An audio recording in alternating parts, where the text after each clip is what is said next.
রাজধানীর Mohammadpur বেড়িবাঁধে counter terrorism ইউনিটের সঙ্গে বন্দুকযুদ্ধে হলি আর্টিজান হামলার মাস্টারমাইন্ড মারজান সহ নিহত 2।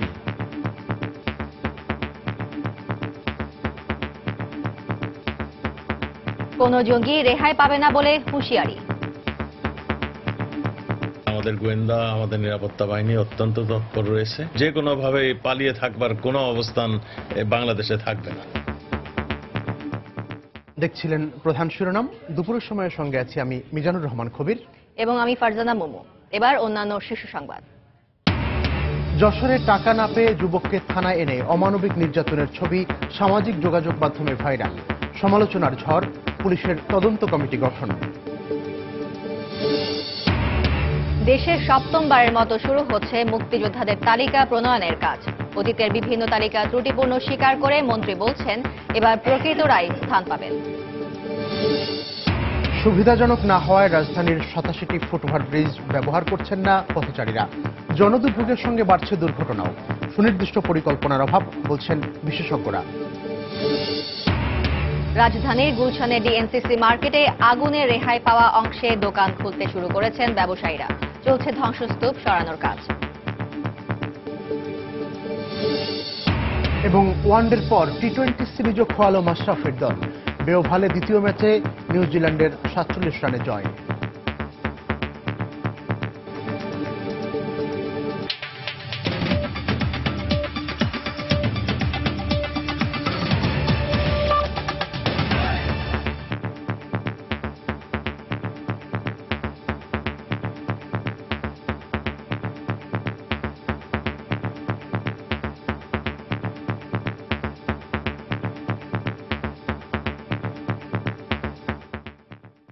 গুলশান হামলার অন্যতম হোতা 90 জেএমবির শীর্ষ নেতা মারজান ও তার সহযোগী সাদ্দাম রাজধানীর মোহাম্মদপুর বেড়িবাঁধ এলাকায় পুলিশের কাউন্টার টেরোরিজম ইউনিটের সাথে বন্দুকযুদ্ধে নিহত হয়েছে।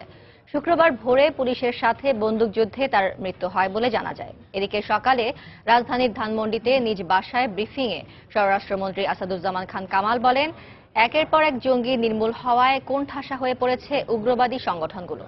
সব জঙ্গি আইন শৃঙ্খলা বাহিনীর নজরদারিতে আছে বলেও দাবি করেন তিনি। 2016 সালের জুলাই মাসে গুলশানের হোলি আর্টিজান বেকারিতে জঙ্গি হামলা চালিয়ে 17 বিদেশি সহ 22 জনকে হত্যার ঘটনার পর আলোচনায় আসে মারজানের নাম। এরপর পুলিশ সংবাদ সম্মেলনে মারজানকে ওই ঘটনার মূল পরিকল্পনাকারী হিসেবে দাবি করে। এছাড়াও হোলি আর্টিজানে নিহতদের রক্তাক্ত ছবি মারজানি ওয়েবসাইটে প্রকাশ করেছিল বলেও জানায় আইন শৃঙ্খলা বাহিনী। গত বছর আগস্টে পুলিশ গুলশান হামলায় মারজানের ছবি প্রকাশ করলে বাবা নিজাম উদ্দিন তার সন্তান বলে শনাক্ত করেন।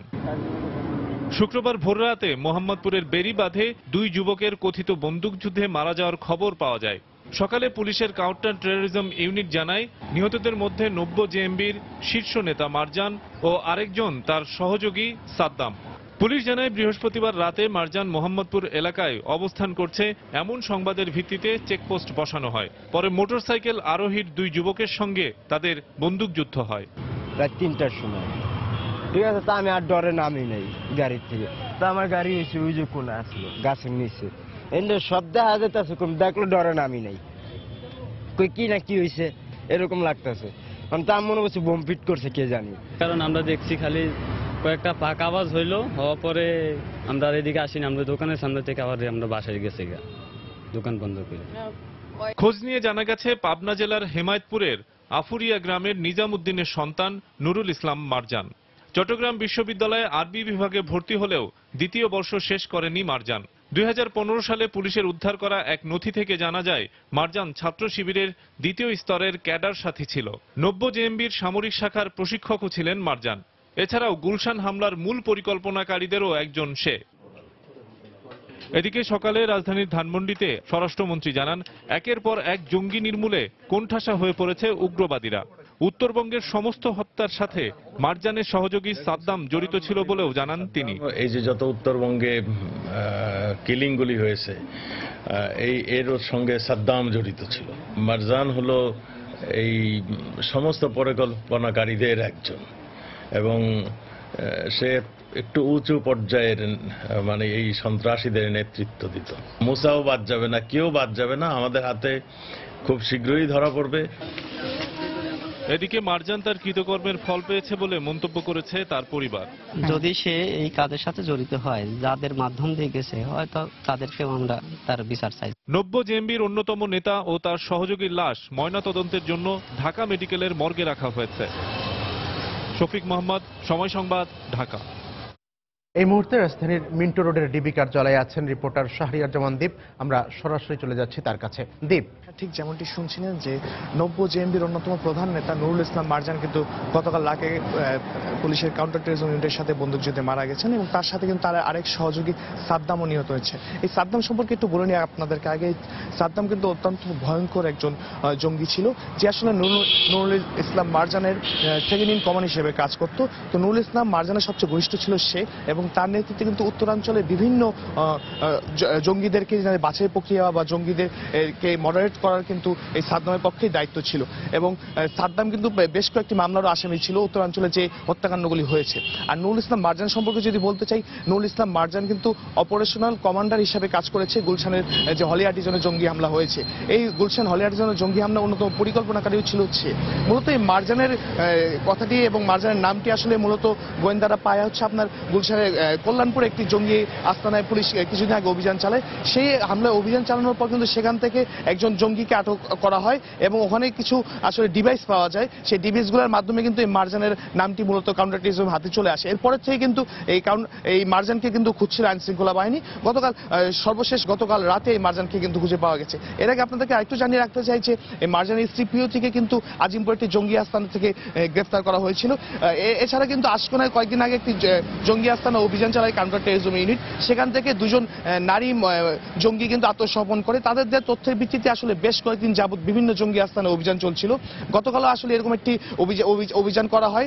এই অভিযানের সময় কিন্তু আসলে মারজানকে আসলে কাউন্টার টেররিজম ইউনিটটা নিশ্চিত হয় যে ওখানে মারজান অবস্থান করছে। পরবর্তী তারা অভিযান চালায়। আর আপনাদেরকে সর্বশেষ একটু তথ্য জানিয়ে রাখতে চাই যে কাউন্টার টেররিজম ইউনিট এবং ঢাকা মেডিকেলের পক্ষ থেকে আমাদেরকে জানানো হয়েছে যে আজকে এই লাশ দুটি ময়নাতদন্ত করা হচ্ছে না, অথবা গতকাল বা শনিবার দিন অথবা এই লাশ দুটি ময়নাতদন্ত করা হতে পারে। তো এখান থেকে আসলে এই মুহূর্তে আমার কাছে ছিল সর্বশেষ তথ্য। ফিরে যাচ্ছি স্টুডিওতে খবিরের কাছে। শাহরিয়ার জামান দীপ আমাদের জানাচ্ছিলেন রাজধানীর মিন্টো রোডের ডিবি কার্যালয় থেকে। গতরাতে বন্দুকযুদ্ধে জঙ্গি নেতা মারজান নিহত হয়েছেন, এ বিষয়ে তিনি বিস্তারিত জানাচ্ছিলেন আমাদের। যশোরে এক যুবককে থানায় এনে উল্টো করে ঝুলিয়ে বেদম মারধরের ছবি সামাজিক যোগাযোগ মাধ্যমে ছড়িয়ে পড়ার পর সমালোচনার ঝড় উঠেছে। গত বুধবার রাতে নির্যাতনের ঘটনা ঘটলেও পরে বিষয়টি জানাজানি হয়। 2 লাখ টাকা না দেয়ায় অকথ্য নির্যাতন করা হয় বলে অভিযোগ করেছে ভুক্তভোগীর পরিবার। 50,000 টাকা দিয়ে ওই যুবককে ছাড়িয়ে আনলে আবারও গ্রেফতার হওয়ার আতঙ্কে পালিয়ে বেড়াচ্ছে সে। যশোর থেকে জুয়েলুর রহমান মিধার পাঠানো তথ্য ছবি নিয়ে ডেস্ক রিপোর্ট। বুধবার রাতে যশোর সদর উপজেলার তালবাড়িয়া থেকে আবু সাইদকে আটক করে কোতোয়ালি থানার এসআই নাজমুল হোসেন ও এএসআই হাবিবুর রহমান। স্বজনদের অভিযোগ, আটকের পর সাইদের কাছে 2 লাখ টাকা ঘুষ দাবি করেন তারা। এতে রাজি না হওয়ায় হাতকড়া পরিয়ে থানার মধ্যে 2 টেবিলের মাঝে উল্টো করে ঝুলিয়ে তাকে নির্মমভাবে পেটানো হয়। পরে 50,000 টাকার বিনিময়ে সাইদকে ছেড়ে দেয় পুলিশ। স্থানীয় ইউপি সদস্যও জানালেন এমন ঘটনার কথা। স্থানীয় যারা ছিল এরা সবাই দেখেছে, ছাইতে ধরে নিয়ে গেছে। ঠিক আছে, দারোগা ধরছে নাকি তার হাতে 12 পিস ইয়াবা দিয়ে তার অ্যারেস্ট করে নিয়ে যায়, নির্যাতনটা তার করে। আমরা যতটুকু জেনেছি ততটুকু যে পুলিশ আসলে তার কাছ থেকে 2 লক্ষ টাকা দাবি করে, তারপর 50,000 টাকা দিয়ে তাকে ছাড়াই নিয়ে এসছে এবং আবার পুনরায় তাকে ধরতে পারে, এই কারণে সে বাড়ি থেকে পালাই চলে গেছে। এদিকে থানায় উল্টো করে পেটানোর ছবি বৃহস্পতিবার ফেসবুক সহ সামাজিক যোগাযোগ মাধ্যমে ছড়িয়ে পড়ে। এ নিয়ে তোলপাড় শুরু হলে পুলিশকে ঘুষ দেওয়ার বিষয়টি গণমাধ্যমে জানায় সাইদের স্বজনরা। যদিও শুক্রবার পরিবার থেকে তাকে নির্যাতন ও পুলিশকে ঘুষ দেওয়ার কথা অস্বীকার করা হয়। না, নির্যাতন করিনি, মারধরও করিনি, কোনো কিছু করিনি, কোনো নিশা করে না, কোনো টাকা আমরা দিইনি। সন্দেহমূলক ধরেছে, আর তার সন্দেহমূলক ধরেছে, পরের দিন আমরা তাকে নিয়ে আসি। মাদক ব্যবসা করে এই মনে করে ধরে নিয়ে গেছে, নিয়ে যা আবার ছেড়ে দিচ্ছে। কি জন্য ছাড়িয়েছে, কোনো কিছু পায়নি, কোনো কেস কাজ নেই, এই জন্য ছাড়িয়ে দিয়েছে। ঘুষ দাবি ও থানায় নির্যাতনের বিষয়টি তদন্তে কমিটি গঠন করা হয়েছে বলে জানিয়েছেন কোতোয়ালি থানার ভারপ্রাপ্ত কর্মকর্তা। বিষয়টা খতিয়ে দেখার জন্য পুলিশ সুপার মহোদয় ইতিমধ্যে 2 সদস্য বিশিষ্ট একটা কমিটি গঠন করছেন। কমিটি তদন্তে যদি সংশ্লিষ্ট বিরুদ্ধে অভিযোগ পাওয়া যায়, তাদের বিরুদ্ধে যে সাব ইন্সপেক্টর বা এএসআই যারা থাকবেন তাদের বিরুদ্ধে আইন ও বিধি মোতাবেক কঠোর ব্যবস্থা গ্রহণ করবেন বলে জানিয়েছেন। বাড়ির পাশে একটি চায়ের দোকান ছিল আবু সাইদের। এই ছোট্ট ব্যবসাতেই তার সংসার চলে বলে জানিয়েছে সে। সময় সংবাদ, যশোর। হিমশীতল সকালে পৌষের আমন্ত্রণী ধ্বনি, সাথে বাহারি স্বাদ আর রঙের পিঠাপুলি।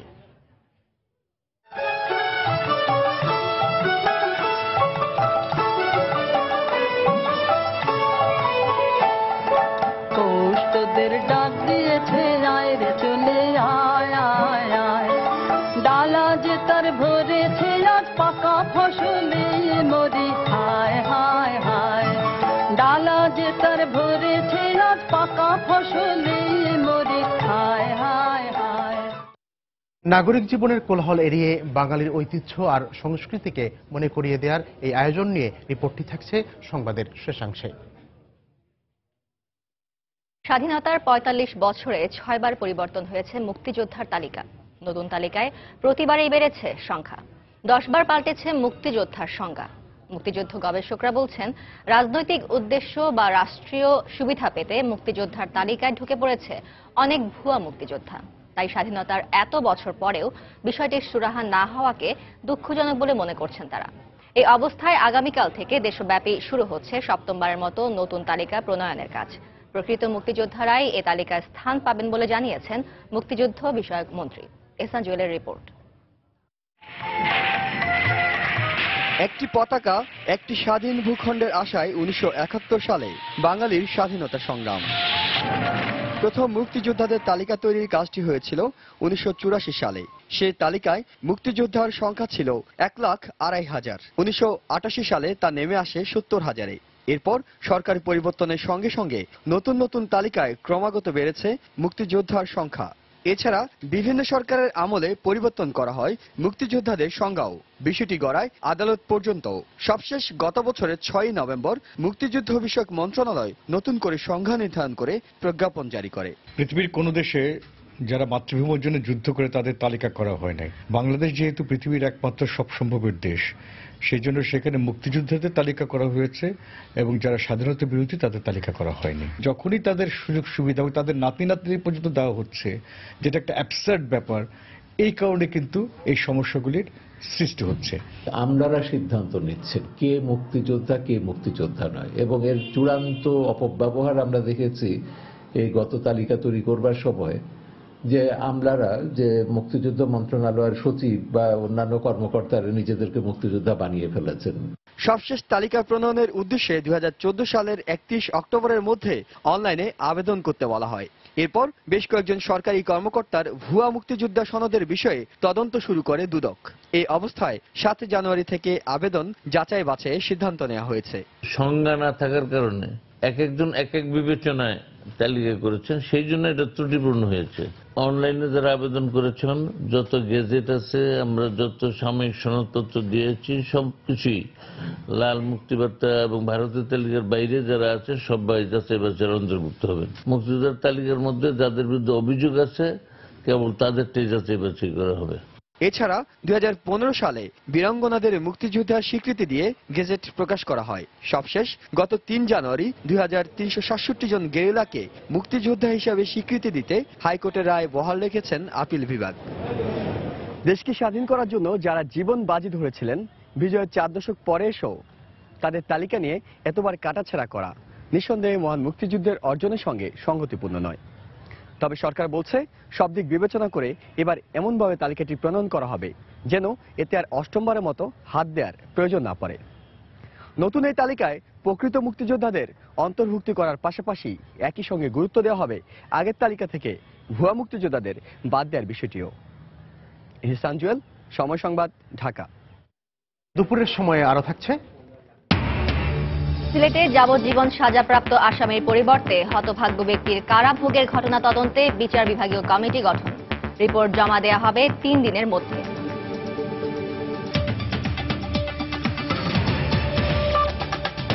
রাজধানীর গুলশানে ডিএনসিসি মার্কেটের অক্ষত থাকা অংশে দোকান খুলতে শুরু করেছেন ব্যবসায়ীরা। যদিও ঢাকা উত্তরের মেয়র বলছেন বিশেষজ্ঞ মতামতের ভিত্তিতেই দোকান খোলার ব্যাপারে চূড়ান্ত সিদ্ধান্ত দেওয়া হবে। এদিকে শুক্রবার থেকেই ধ্বংসস্তূপ সরানোর প্রক্রিয়া শুরু করেছে ফায়ার সার্ভিস। সংস্থাটির প্রধান বলছেন আগুন লাগার কারণ অনুসন্ধানে তদন্ত কাজ সঠিকভাবেই এগোচ্ছে। গুলশানে ঢাকা উত্তর সিটি কর্পোরেশন মার্কেটে আগুন লাগার পর অতিবাহিত হয়েছে 3 দিন। তবে এখনো ধসে পড়া অংশ থেকে বের হচ্ছে ধোঁয়া। থেমে থেমেই ধ্বংসস্তূপের ভেতরে পানি নিক্ষেপ করে তা নিয়ন্ত্রণের চেষ্টা দমকল কর্মীদের। এর মধ্যে ধ্বংসস্তূপের অংশবিশেষ ও আবর্জনা সরিয়ে ফেলার কাজ শুরু করে ফায়ার সার্ভিস। সংস্থার প্রধান জানিয়েছেন পুরো ধ্বংসাবশেষ সরিয়ে ফেলতে বেশ সময় লাগবে। কংক্রিট স্ট্রাকচারটা এটা সরাতে একটু সময় সাপেক্ষ ব্যাপার। এখানেও অনেক মেশিনারির প্রয়োজন রয়েছে, যে কি কারণে আগুনটা লেগেছে, কি কারণে কুইকলি স্প্রেড করেছে, এবং ইলেকট্রিক্যাল লাইন যেগুলো সেগুলো কিন্তু খোলা অবস্থায় ছিল, আর ডিলেড ইনফরমেশন হয়েছে কিনা, সবগুলো মাথায় রেখে আমরা তদন্ত করছি। এদিকে মার্কেটের কাঁচা বাজার অংশটি ধসে পড়লেও রক্ষা পেয়েছে পাকা মার্কেটের অংশ। শুক্রবার মার্কেট পরিদর্শনে এসে ঢাকা উত্তরের মেয়র বলেন বিশেষজ্ঞ মতামত নিয়েই পাকা মার্কেটের ব্যাপারে সিদ্ধান্ত নেওয়া হবে। সমস্ত ডিপার্টমেন্ট সব এখানে, তারা আজকে প্ল্যান করবেন, জায়গা মেপেছেন। আজকে সমস্ত কিছু আমরা পরিষ্কার করার চেষ্টা করব। বুয়েটের সঙ্গে আমরা যোগাযোগ করেছি, শুক্র শনিবার বাদে রোববার তাদের নিয়ে আসবো। এইখানে 2-4 জন এগুলো খেলেন, কিন্তু গরিব মানুষরা কষ্ট পাচ্ছেন, তাদেরকে যত তাড়াতাড়ি আমরা রিহেবিলিট করতে পারি। তবে শুক্রবার দুপুর নাগাদ দোকান খুলতে শুরু করেন ব্যবসায়ীরা। ভবনের এই অংশটি অক্ষত আছে দাবি করে আপাতত কার্যক্রম শুরু করার কথা বলছেন তারা। উনি বলছে বুয়েট থেকে ইঞ্জিনিয়ার আইনা একটা তদন্ত করবে, উনি এটা করবে, এই ব্যাপারে আমাদের কোনো আপত্তি নাই। আপাতত দোকান খোলা হচ্ছে, যতটুকু সম্ভব আমরা ব্যবসা চালু করব। সোমবার গভীর রাতে আগুন লাগে গুলশানের ডিএনসিসি মার্কেটে। পুড়ে যায় কোটি কোটি টাকার মালামাল সহ শত ব্যবসায়ীর স্বপ্ন। তাফসির বাবু, সময় সংবাদ, ঢাকা। দর্শক, এই মুহূর্তে গুলশানের ডিএনসিসি মার্কেটে আছেন রিপোর্টার আজহার লিমন। আমরা সরাসরি চলে যাচ্ছি তার কাছে। আজহার। মুমু, ডিএনসিসি মার্কেট থেকে আমি যখন আপনার সাথে কথা বলছি তখন কিন্তু এই মার্কেটে অগ্নিকাণ্ডের 3 দিন পেরিয়ে গেছে। ঘন্টার হিসাবে বলতে গেলে সেটি কিন্তু 80 ঘন্টারও বেশি।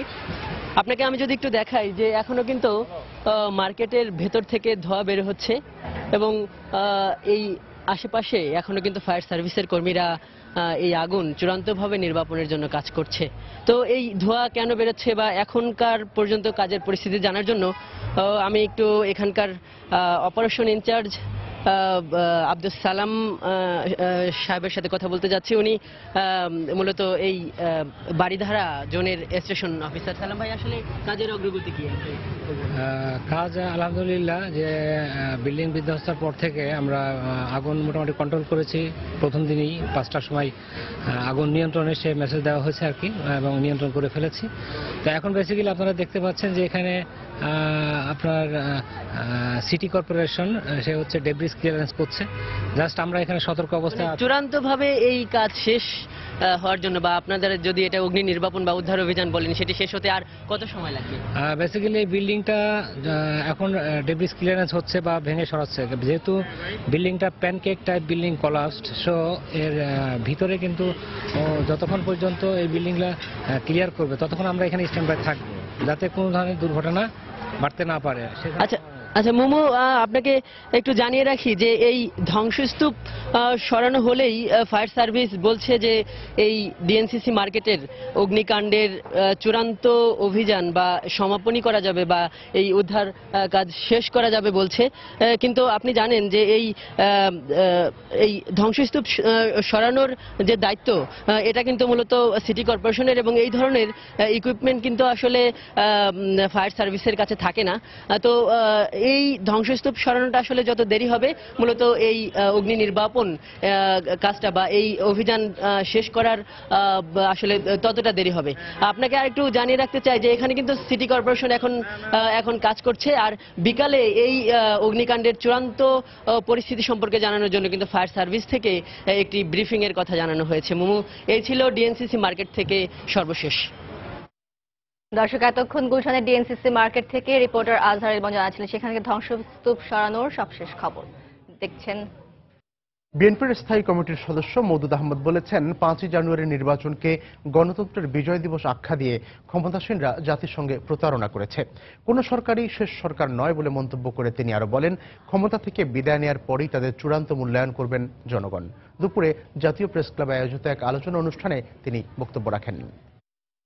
যখন তারা বলে যে 5ই জানুয়ারি নির্বাচন হলো একটা গণতান্ত্রিক বিজয় দিবস, সেদিন এটা একটা হাস্যকর ছাড়া আর কিছুই নয়। এটা একটা জাতির সঙ্গে একটা প্রহসন করা, একটা প্রতারণা করা, জাতিকে হেয় করা, জনগণকে হেয় করা এবং জনগণের অধিকারকে লাঞ্ছিত করা। এখন আপনারা গায়ের জোরে গণতন্ত্র বিজয় দিবস বলে যেতে পারেন, কিন্তু যেই দিন ক্ষমতাচ্যুত হবেন, যেহেতু কোনো সরকারই শেষ সরকার নয়, সেহেতু তখনই আপনাদের আসল মূল্যায়নটা ইতিহাসে হবে। এদিকে গণতন্ত্র নয়, ষড়যন্ত্রের মাধ্যমে দেশকে অস্থিতিশীল করাই বিএনপির মূল লক্ষ্য বলে মন্তব্য করেছেন সড়ক পরিবহন ও সেতুমন্ত্রী ওবায়দুল কাদের। বলেন, প্রধানমন্ত্রী শেখ হাসিনার জনপ্রিয়তা যতই বাড়ছে ততই তার জীবনের ঝুঁকিও বাড়ছে। 10 জানুয়ারির জনসভাকে ঘিরে যেন কোনো প্রকার জনদুর্ভোগ না হয় সে বিষয়ে সতর্ক থাকতে নেতাকর্মীদের প্রতি আহ্বান জানান তিনি। সকালে ধানমন্ডিতে আওয়ামী লীগ সভানেত্রীর কার্যালয়ে বঙ্গবন্ধুর স্বদেশ প্রত্যাবর্তন দিবস উপলক্ষে আয়োজিত মত বিনিময় সভায় একথা বলেন ওবায়দুল কাদের। আজকে একটা মতলবী মহল চক্রান্ত করছে শেখ হাসিনাকেও নিঃশেষ করে দিতে। তারা যতই গণতন্ত্রের কথা বলুক, আজকে তাদের হাতিয়ার হচ্ছে ষড়যন্ত্র। ষড়যন্ত্রের হাতিয়ার নিয়ে তারা এগিয়ে যাচ্ছে। আমাদের যারা অপকর্ম করে তাদেরকে সংশোধন করতে হবে, যারা সংশোধন হবে না তাদেরকে দল থেকে বের করে দিতে হবে। রাজধানীতে রাস্তা পারাপারে 87টি ফুটওভার ব্রিজ থাকলেও পথচারী বান্ধব এবং সুবিধাজনক স্থানে না হওয়ায় এগুলো ব্যবহারে আগ্রহী নন পথচারীরা, যে কারণে জনদুর্ভোগের পাশাপাশি হরহামেশাই দুর্ঘটনা বাড়ছে।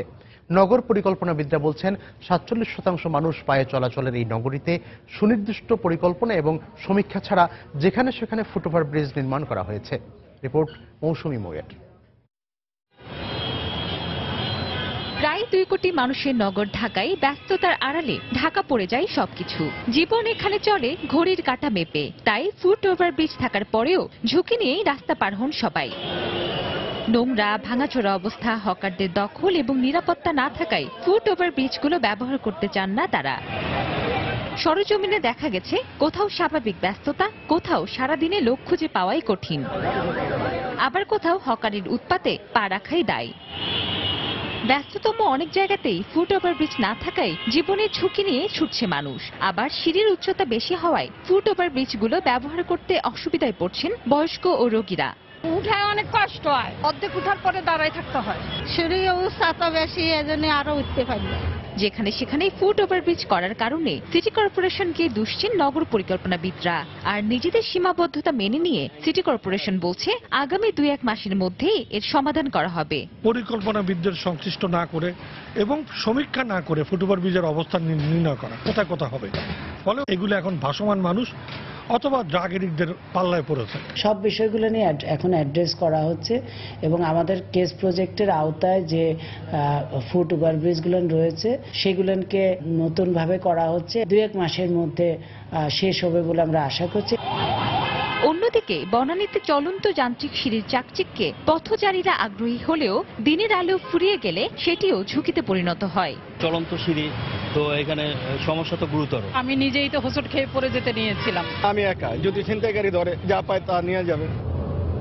শুধু বনানী নয়, নিরাপত্তার অভাবে সন্ধ্যার পর অধিকাংশ ফুট ওভার ব্রিজ ব্যবহার করতে চান না পথচারীরা। তবে রমনার এই ফুট ওভার ব্রিজ সারা বছরই থাকে অকার্যকর। মৌসুমী মৌ, সময় সংবাদ, ঢাকা। সরকারের নিজস্ব অর্থায়নে নির্মিত হচ্ছে দেশের দ্বিতীয় এবং চট্টগ্রামের প্রথম এলিভেটেড এক্সপ্রেসওয়ে। একদিকে নগরীর লালখান বাজার থেকে শাহ আমানত বিমানবন্দর, অন্যদিকে বারিক বিল্ডিং হয়ে কর্ণফুলী শাহ আমানত সেতু পর্যন্ত 32 কিলোমিটার দীর্ঘ এ প্রকল্পের ব্যয় ধরা হয়েছে 5,200 কোটি টাকা।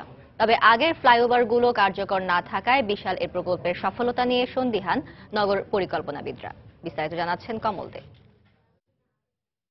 সিস্টেম অনুযায়ী 18 কিলোমিটার পর্যন্ত নিরবিচ্ছিন্ন উড়াল সড়ককে এলিভেটেড এক্সপ্রেসওয়ে হিসেবে চিহ্নিত করা হয়। নগরীর অসহনীয় যানজট নিরসনে গত 3 বছর ধরে এ ধরনের একটি সড়কের স্বপ্ন দেখিয়ে চলেছে চট্টগ্রাম উন্নয়ন কর্তৃপক্ষ। প্রথম পর্যায়ে এই সড়কের ব্যয় ৩,২০০ কোটি টাকা নির্ধারণ করে বন্দর থেকে টাকা ধার নেওয়ার কথা ছিল, কিন্তু বন্দর কর্তৃপক্ষের কাছে পর্যাপ্ত টাকা না থাকায় প্রকল্পটি মাঝপথে আটকে যায়। বিশেষ এই উড়াল সড়ক নির্মাণ নিয়ে যে জট সৃষ্টি হয়েছিল বর্তমানে তা কাটতে শুরু করেছে।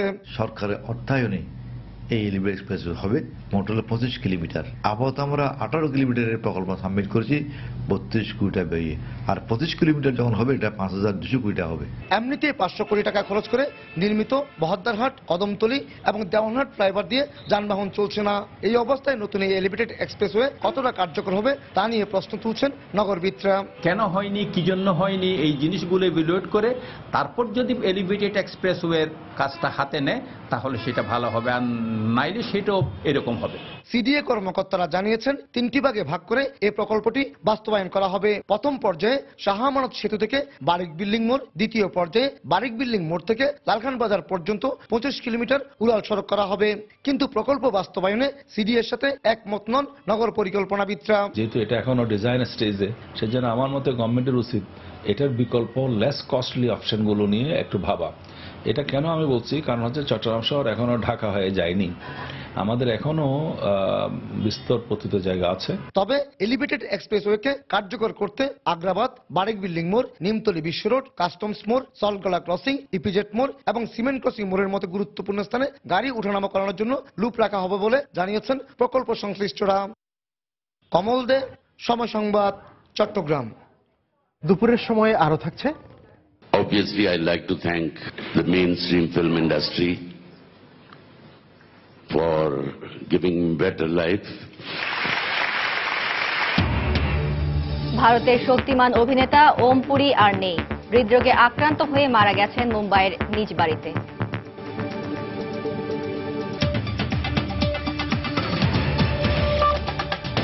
সিলেট কেন্দ্রীয় কারাগারে যাবজ্জীবন সাজাপ্রাপ্ত এক আসামির পরিবর্তে অন্য ব্যক্তি বন্দী থাকার ঘটনা তদন্তে বিচার বিভাগীয় কমিটি গঠন করা হয়েছে।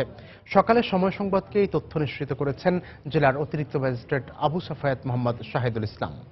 3 সদস্যের এই কমিটিতে সিলেটের চিফ জুডিশিয়াল ম্যাজিস্ট্রেটকে প্রধান করা হয়েছে। তদন্ত শেষে 3 কার্যদিবসের মধ্যে জেলা ও দায়রা জজের কাছে এই কমিটি প্রতিবেদন জমা দেবে বলে জানিয়েছেন এডিএম। একটি হত্যা মামলায় যাবজ্জীবন সাজাপ্রাপ্ত আসামি ইকবাল হোসেন বকুলের পরিবর্তে 2015 সালের 11 অক্টোবর থেকে রিপন আহমদ নামে এক ব্যক্তি কারাগারে সাজা ভোগের অভিযোগ ওঠে। এ নিয়ে সময় সংবাদে অনুসন্ধানী প্রতিবেদন প্রচারের পর ঘটনা তদন্তে বিচার বিভাগীয় এই কমিটি গঠন করা হলো। বুধবার আমাদের জেলা আইনগত সহায়তা কমিটির মিটিংয়ে এই বিষয়টি আমরা উপস্থাপন করি এবং তাৎক্ষণিকভাবে বিজ্ঞ জেলা জজ মহোদয় একটি কমিটি গঠনের ঘোষণা দেন এবং পরদিনই 2 সদস্য বিশিষ্ট একটি কমিটি গঠন করা হয়। চিফ জুডিশিয়াল ম্যাজিস্ট্রেট জনাব মোহাম্মদ আব্দুল হান্নানকে সভাপতি করে উনি কারাগারে যাবেন এবং উক্ত বন্দীর সাথে উনি সাক্ষাৎকার নেবেন এবং কাগজপত্র পর্যালোচনা করবেন। তো আশা করা যায় 3 কার্যদিবসের মধ্যে এই কমিটি কাজ শেষ করতে পারবে। মৌলভীবাজারে শ্রীমঙ্গলে অনির্দিষ্টকালের জন্য পরিবহন ধর্মঘট চলছে। বিজিবি ও পরিবহন শ্রমিকদের মধ্যে সংঘর্ষের ঘটনায় এই ধর্মঘটের ডাক দেয় পরিবহন মালিক শ্রমিক ইউনিয়ন। ধর্মঘটের কারণে ভোর থেকে বন্ধ রয়েছে শ্রীমঙ্গলের অভ্যন্তরীণ ও দূরপাল্লার সব যানবাহন। এতে চরম দুর্ভোগে পড়েছেন দূর দূরান্তের যাত্রীরা, আটকা পড়েছেন পর্যটকরা। শহরে মোতায়েন রয়েছে অতিরিক্ত পুলিশ। এলাকায় থমথমে পরিস্থিতিও বিরাজ করছে। এদিকে ব্যবসা প্রতিষ্ঠানে হামলা ও ভাঙচুরের প্রতিবাদে ব্যবসা প্রতিষ্ঠান বন্ধ রেখেছেন ব্যবসায়ীরা। এদিকে বিজিবির সঙ্গে পরিবহন শ্রমিকদের সংঘর্ষের ঘটনা তদন্তে 4 সদস্য বিশিষ্ট কমিটি গঠন করেছে জেলা প্রশাসন। বৃহস্পতিবার সন্ধ্যায় শ্রীমঙ্গল শহরের ভানুগাছ রোড এলাকায় গাড়ি পার্কিংকে কেন্দ্র করে সংঘর্ষে জড়িয়ে পড়ে বিজিবি ও পরিবহন শ্রমিকরা। এ সময় পরিস্থিতি নিয়ন্ত্রণে আনতে বিজিবির গুলিতে 8 জন আহত হন। দেখছেন দুপুরের সময়। টেল সুপ্রিম চেয়ারের পারফেক্ট শেপ আর ডিজাইন আপনাকে দেয় 100% কমফোর্ট। টেল সুপ্রিম চেয়ার। শুরু হলো 3 দিনব্যাপী পৌষ মেলা। সকালে বাংলা একাডেমি প্রাঙ্গণে মেলার উদ্বোধন করেন সংস্কৃতি মন্ত্রী আসাদুজ্জামান নূর। মেলায় বিভিন্ন সাংস্কৃতিক অনুষ্ঠানের পাশাপাশি রয়েছে বাহারি সাজুর গন্ধের পিঠাপুরি এবং লোকজ সংস্কৃতির নানা অনুষঙ্গ। 8 জানুয়ারি পর্যন্ত প্রতিদিন সকাল 8টা থেকে রাত 8টা পর্যন্ত এই মেলা সবার জন্য উন্মুক্ত থাকবে।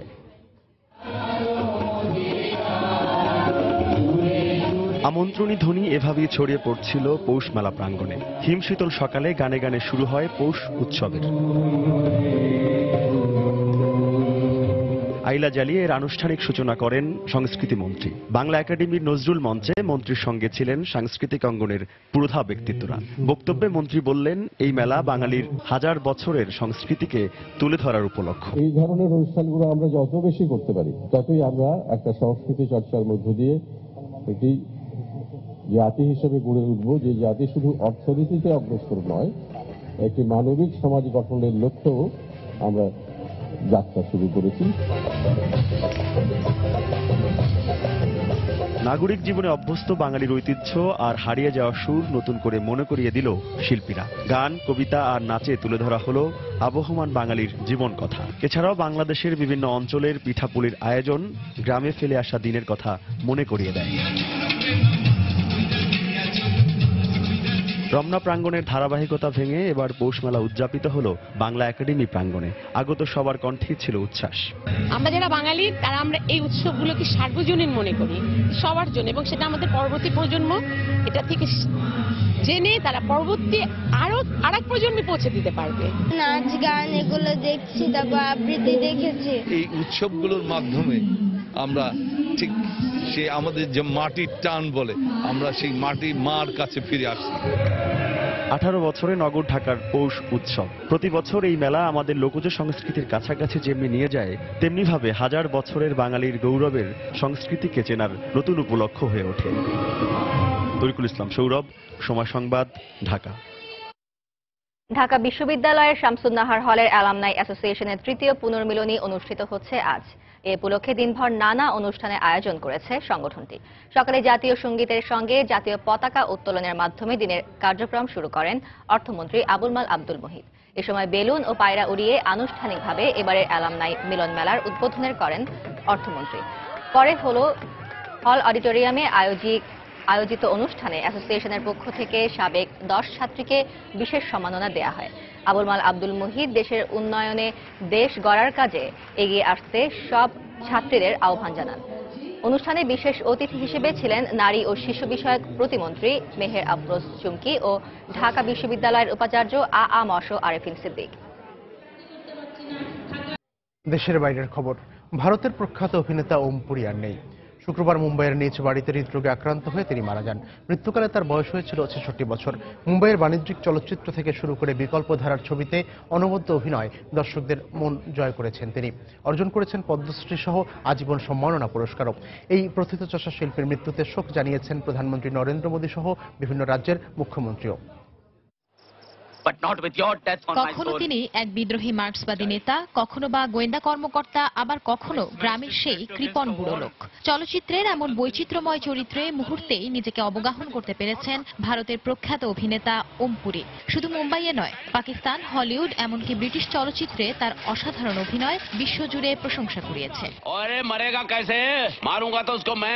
1976 সালে মারাঠি ছবি গাশিরাম কাতওয়ালের মাধ্যমে সেলুলয়েডের জগতে পা রাখেন ওম পুরী। পরবর্তীতে হেরাফেরি, প্যার তো হুনা হি থা, বিল্লু বারবারের মতো বাণিজ্যিক ছবি, আবার গান্ধী, অরবিন্দ দেসাই কি আজীব দাস্তান, আরোহণের মতো বিকল্প ধারার ছবিতে তিনি অসামান্য পারদর্শিতার পরিচয় দিয়েছেন।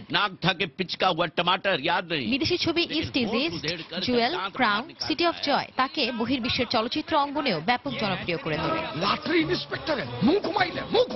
এছাড়া বিভিন্ন প্রামাণ্যচিত্রেও কণ্ঠ দিয়েছেন এই প্রখ্যাত শিল্পী। ভারতের চতুর্থ শীর্ষ সম্মাননা পদ্মশ্রী পুরস্কার, জাতীয় চলচ্চিত্র পুরস্কার সহ ফিল্মফেয়ার অ্যাওয়ার্ডসের আজীবন সম্মাননায় ভূষিত হন তিনি। ওম পুরীর কাছে চলচ্চিত্রের আরো অনেক পাওয়ার ছিল, কিন্তু শুক্রবার তার আকস্মিক মৃত্যুর খবরে মুষড়ে পড়ে গোটা মিডিয়া অঙ্গন। হৃদরোগে আক্রান্ত হয়ে শুক্রবার নিজ বাড়িতে মারা যান 66 বছর বয়সী এই শক্তিমান শিল্পী। মৃত্যুকালে তিনি রেখে গেছেন একমাত্র ছেলে ঈশান পুরী সহ হাজারো ভক্তকে। তার মৃত্যুতে শোক জানিয়েছেন প্রধানমন্ত্রী নরেন্দ্র মোদী সহ বিভিন্ন রাজ্যের মুখ্যমন্ত্রী।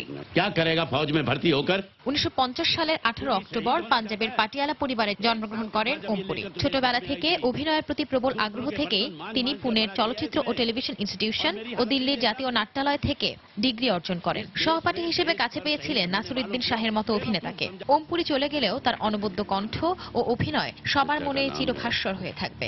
সবিতা কাপুর, সঞ্জনা চৌধুরী, সময় সংবাদ।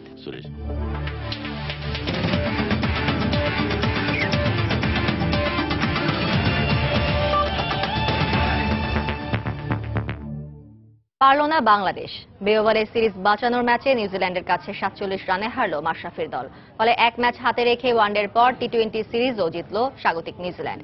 আগে ব্যাট করে কলিন মুনরোর সেঞ্চুরিতে 195 রানের বড় সংগ্রহ পায় ব্ল্যাক ক্যাপরা। জবাবে ব্যাটসম্যানদের ব্যর্থতায় 148 রানে অল আউট হয় বাংলাদেশ। মুস্তাফিজুল হক আকাশের ক্যামেরায় নিউজিল্যান্ড থেকে বিস্তারিত জানাচ্ছেন হুমায়ুন কবির রোজ। ওয়ানডের পর টি-20 সিরিজও খোয়ালো বাংলাদেশ ক্রিকেট দল। আবারও ব্যর্থতার পুনরাবৃত্তি ফুটে উঠল। টিম বাংলাদেশ হয়ে খেলতে পারল না মাশরাফিরা। তাই টানা সিরিজ জয়ের উচ্ছ্বাসের আকাশে উড়ল কিউই পাখিরা। এর আগে বে ওভালে টস হেরে ব্যাটিং এ নামে নিউজিল্যান্ড। স্বপ্নের শুরু বাংলাদেশের। মাশরাফির ওভারের প্রথম বলে লুক রংকি ফেরেন প্যাভিলিয়নে। মারমুখী ভূমিকায় থাকা অধিনায়ক কেন উইলিয়ামসনকে 12 রান আর ব্যক্তিগত 4 রানে অ্যান্ডারসন আউট হলে 43 রানে 3 উইকেট হারিয়ে চাপে পড়ে স্বাগতিকরা। কিন্তু প্রতিপক্ষকে চাপে রেখে ত্রুটি চেপে ধরতে পারেনি বাংলাদেশের বোলাররা। উল্টো আপোষহীন রূপে আগ্রাসী ব্যাটিং করেন কলিন মুনরো। তার গা জ্বালানো ব্যাটিংয়ে মাহমুদুল্লাহর এক ওভারে তুলে নেন 28 রান। টেস্ট ওয়ানডেতে সেঞ্চুরি না থাকা মুনরো ক্যারিয়ারের প্রথম সেঞ্চুরি উদযাপন করেন মাত্র 52 বলে। মুনরোর 101 রানের আলোকিত ইনিংসে ঢাকা পড়লেও তার আউটের পরপরই টম ব্রুসের 59 রানে কিউইরা পায় 195 রানে বড় স্কোর। মূলত রুবেলের 3 উইকেটের কল্যাণে 200 কোঠা ছুঁতে পারেনি নিউজিল্যান্ড। ওভার প্রতি আস্কিং রান রেট প্রায় 10 করে। বে ওভালের উইকেটে যে রান ছিল তা বুঝলেন না ইমরুল, সাকিব, তামিম নামের অভিজ্ঞ ব্যাটসম্যানেরা। দলীয় 36 রানেই তারা ফিরেছেন ড্রেসিং রুমে। মন খারাপ হয়ে পড়া বাংলাদেশের ক্রিকেট পিয়াসীদের প্রাণে স্পন্দন এনে দেন সাব্বির আর সৌম্য। অফ ফর্মে থাকার যন্ত্রণাটা মিটাচ্ছিলেন সৌম্য। কিন্তু ঈর্ষা হলো ক্রিকেট বিধাতার। ছন্দ ফিরে পাওয়ার ইঙ্গিত দিয়েও 26 বলে 39 রানে থামেন সৌম্য সরকার। ভাঙে 78 রানের দারুণ এক জুটি। সঙ্গী হারিয়ে ছটফট করতে থাকা সাব্বির 48 রানে আউট হলে স্কোরবোর্ডে বাংলাদেশের রান তখন 5 উইকেটে 118 রান। আস্কিং রান রেটের সাথে পাল্লা দিয়ে তখনও ম্যাচে ছিল টাইগাররা। কিন্তু এরপর ওই পুরনো গল্প। বাকিরা শুধু এসেছেন আর গেছেন আর ব্যবধান কমিয়েছেন মাত্র। তাই আরো একটি জয় বঞ্চিত হবার বেদনা নিয়ে মাঠ ছাড়তে হলো বাংলাদেশকে। বে ওভালের উইকেট রানের স্বর্গ। নিউজিল্যান্ডের ব্যাটসম্যানরা বুঝলেও শুধু বুঝলো না বাংলাদেশের ব্যাটসম্যানরা। তাই ওয়ানডের পর টি-20 সিরিজ খোয়ানোর দায়টা অন্য কাউকে নয়, দলের অভিজ্ঞ ব্যাটসম্যানদেরই নিতে হচ্ছে। মাঙ্গানুর, বে ওভাল থেকে হুমায়ুন কবির রোজ, সময় সংবাদ, নিউজিল্যান্ড। দুপুরের সময়ে এ পর্যায়ে শীর্ষ সংবাদ জানিয়ে দিচ্ছি আরেকবার। রাজধানীতে কাউন্টার টেরোরিজম ইউনিটের সঙ্গে বন্দুকযুদ্ধে হলি আর্টিজান হামলার মাস্টারমাইন্ড মারজান সহ নিহত 2 জঙ্গিরা রেহাই পাবে না বলে হুঁশিয়ারি স্বরাষ্ট্রমন্ত্রী। যশোরে টাকা না পেয়ে যুবককে থানায় এনে অমানবিক নির্যাতনের ছবি সামাজিক যোগাযোগ মাধ্যমে ভাইরাল। সমালোচনার ঝড়, পুলিশের তদন্ত কমিটি গঠন। দেশে 7মবারের মতো শুরু হচ্ছে মুক্তিযোদ্ধাদের তালিকা প্রণয়নের কাজ। অতীতের বিভিন্ন তালিকা ত্রুটিপূর্ণ স্বীকার করে মন্ত্রী বলছেন এবার প্রকৃতরাই স্থান পাবেন। রাজধানীর গুলশানে ডিএনসিসি মার্কেটে আগুনে রেহাই পাওয়া অংশে দোকান খুলতে শুরু করেছেন ব্যবসায়ীরা। চলছে ধ্বংসস্তূপ সরানোর কাজ। এবং ওয়ানডের পর টি-20 সিরিজও খোয়ালো মাশরাফির দল। বে ওভালের দ্বিতীয় ম্যাচে নিউজিল্যান্ডের 47 রানে জয়।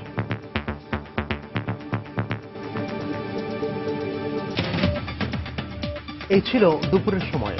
যে কোনো খবর পেতে ভিজিট করুন সময়নিউজ.tv। সঙ্গে থাকুন সময়।